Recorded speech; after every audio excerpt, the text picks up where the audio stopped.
I lose my breath whenever I see you. You stole my heart, what is it that you do? My life was great till you added colors.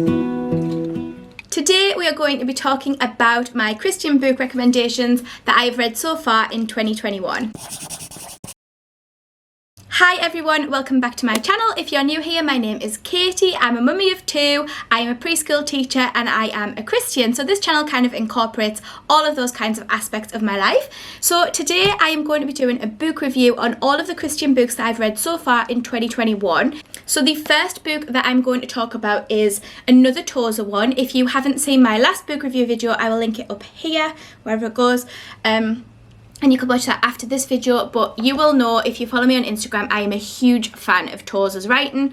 Nobody makes me feel such passion for the Lord as Tozer does, because he is just so in love with God, and every time I read his books it makes me strive to be more in love with God, if that makes sense, because I see how his heart is for the Lord, and then I think, wow, I want my heart to be like that for the Lord, because he is just on fire for Jesus. Every time I read Tozer, I stick to one chapter because it is always so powerful and so much to think about, and I reflect on that for the whole day or night or wherever I read it, and then I read the next chapter the next day. So this one is called A Cloud by Day, A Fire by Night, Finding and Following God's Will for You. So I've been on a bit of a journey lately, which I'm sure most of you have as well, of trying to find out what God's purpose is for my life. What it is he wants me to do. Should I continue with this channel? Should I stick to my teaching? Should I be leading a women's ministry at my church like I used to do, but I've stopped doing that since lockdown happened? What is my purpose? So a lot of these books are kind of around that, discovering where God is leading me and what he wants me to do with my life. So I'll read the blurb, and it says, how can I know God's will for me personally? It's a question that haunts us all at times. Maybe when we're looking for the right job, thinking about moving to a new city, or deciding whether or not to get married.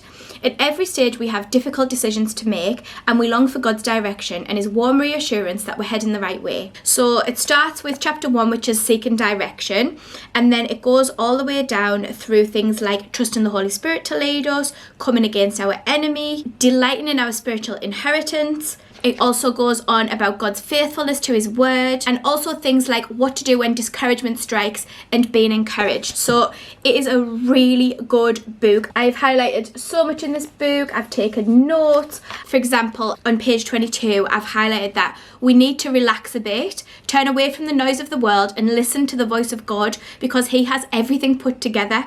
He has prepared for us a place of service and ministry and will open the necessary doors, despite the obstacles and the confusion we may experience during the journey. So then I've just written down the side, get rid of the distractions and have quiet time with God daily. So this is a fantastic book. I highly recommend it. I highly recommend anything by Tozer, really. But this one is a really good book.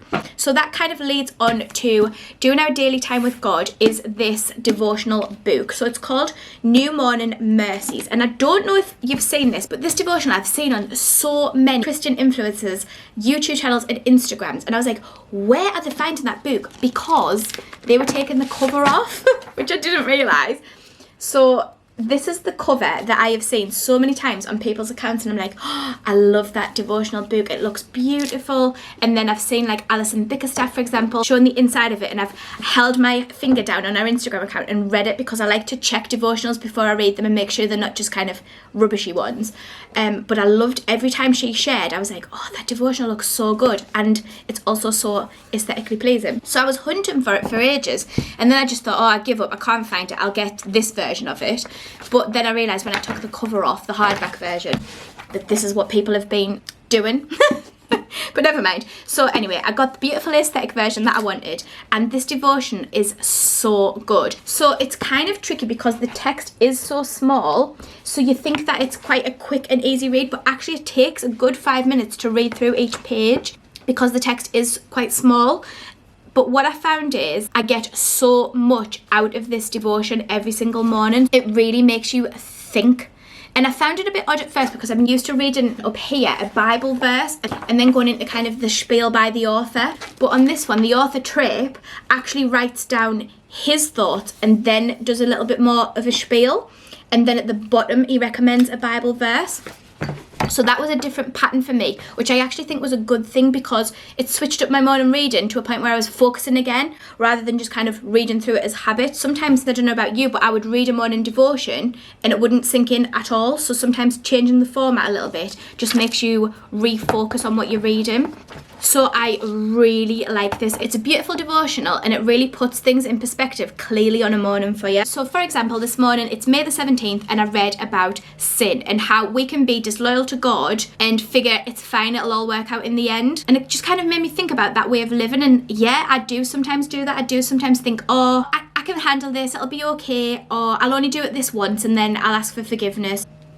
No, that is not the way we should be thinking as Christians at all. We should be living a holy life. Jesus lived a holy life and we are taught to follow him and live a life like he lived. So things like that, just nice, easy reading on a morning, just really kind of wakes you up with putting God at the forefront of your day and really making you think about how you're going to live your life that day. So yeah, highly recommend that.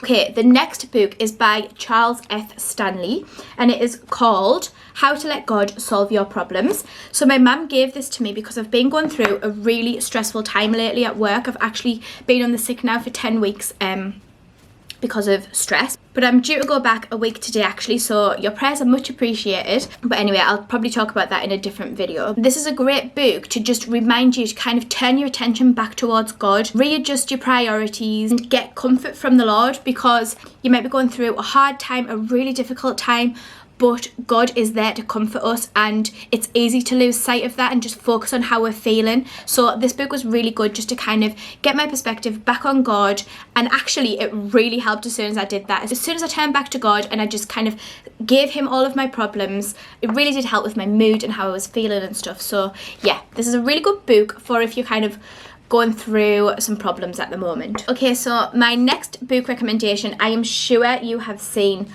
all over social media if you are on Instagram. This has been everywhere, so I picked it up because I saw so many people reading this book. It's called Gentle and Lowly by Dane Ortlund, and it says the heart of Christ for sinners and sufferers. Now first of all, can we just appreciate how gorgeous this cover is? It is so beautiful. This just reminds me of the Lake District in England, which is my total happy place and hope to live there one day. I just think it is beautiful. And on the inside cover it says, "Come to me, all who labour and are heavy laden, and I will give you rest," which is one of my favourite Bible passages, Matthew 11 verse 28. I have taken lots of notes and highlighted. This book is just beautiful. It really shows Christ's heart for us as human beings, and it really just shows you God's grace. Someone on the back of this book, Paul Miller, has written, "Your soul needs this book, I highly recommend it," which kind of sums it all up. It's just such a beautiful read as a Christian. For any feeling bruised, weary or empty, this is the balm for you, someone else has written. One of the best books I've ever read, Sam Alberry. This book is written for normal Christians who are undergoing normal trials, who want to know Jesus more, who want to know what his heart is like, who are running on fumes, who are just fed up and tired and want kind of a soul refresher. And it is a really beautiful read. So I highly recommend this book if that is you and you just want a nice read that you can have with your cup of coffee in the morning, once the kids have gone to school or whatever, whenever you get your free time. Okay, so I've got two more books to show you. So this one is by Jennie Pollock and it's called If Only. So I'll just read you a little passage from page 88 so you can kind of get a good idea for this book. But she puts, "Are you wondering how things in your life could ever become right? Are you doubting that God could ever turn your situation around so that this setback or sickness, disappointment or delay could possibly be used for good? Are you struggling to understand his work or apparent lack of it in your life?" Claire talked in her story at the beginning of this chapter about having an attitude of thankfulness. Think back over the ways that God has blessed and strengthened you in the past and take time to thank him. Tell yourself truths about who you are in him, what he has done for you and what he has promised you. Look up some of the verses quoted in the chapter if that helps. So it's kind of like a really good little helpful book for if you're kind of having those if only thoughts. Not one of my most favourite books, but definitely one that I would recommend if you do catch yourself thinking if only a lot of the time. Okay, so I've got one more book left, which is called Do Something Beautiful, and this cover is just gorgeous as well. I just love that with all of the lanterns, and you can see all the people at the bottom who've let the lanterns go. So this talks about the author's life and what he's kind of gone through, but it's written in a totally different way to any book that I've ever read, and it kind of was hard for me to really get into it. So the guy who wrote this book is a speaker, revivalist and abolitionist, and he serves as a national evangelist for InterVarsity Christian Fellowship USA. He used to be an atheist, but then he actually became a Christian while he was studying philosophy at the University of Michigan, which I find fascinating. And this book is kind of a story of what he's gone through in his life, his trials and things. Like, for example, he talks about how his wife nearly died when she was giving birth to their second child, and he just kind of talks about what he's kind of done in his Christian walk and gives kind of little tidbits. There's some beautiful kind of quote pages in here, and it's just a really kind of different read to anything that I've ever read before. It's all about kind of getting into your community and really building it up for Jesus. So if you feel like your ministry is kind of to get out there in the community and help those around you, get people saved, this could be a really good read for you. Okay, so that is the end of my book review. If you have any questions on any of these books, please just send me a message. It's probably best to message me on Instagram, because I often miss messages on YouTube.